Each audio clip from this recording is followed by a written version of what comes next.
hypermobile, it can cause wear and tear on your joints. But if you're a fighter who's hypermobile, then you're at risk for other injuries, because already in combat sports, you have a risk for injury. If you hyperextend your elbows, if you hyperextend your elbow in a cross, or you're holding for something and your joints aren't as stable, it puts more stress on your body. So you're more likely to get injured. Now, what do you do about it? The next question. If you're hypermobile, what do you do about it? It's just the way that my joints are made. It's just the way that I am, right? Well, yeah, it is the way that you are. You're special.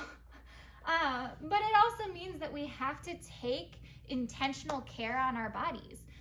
That's why I talk about strength training so much, is because it teaches your body to be stable when your arm is straight, but not hyperextended. We're teaching our joints how to be more stable utilizing our muscles, which then prevents injuries when we do things like combat sports.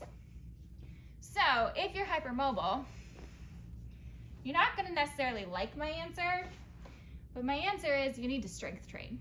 You need to strength train. You need to strength train appropriately for your body and in a way that is controlled, and teaching you how to control your joints and control your body, because right now your brain doesn't always tell you where you are in space.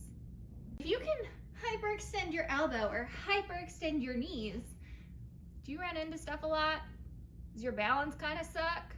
Usually means that your body is not getting the sensors on where it is in space through your joints. We have these sensors in our joints that tell us where we are. But if you're hypermobile and it doesn't quite know, think of how many joints that you have telling you where you are in space. Your body kind of struggles with that sometimes.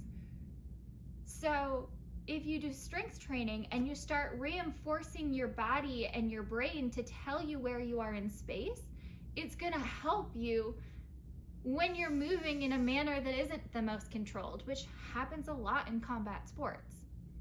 Or if you're doing jiu-jitsu and you're stuck in an armbar, you're going to get better feedback on how far that armbar should go instead of overextending and hearing a pop.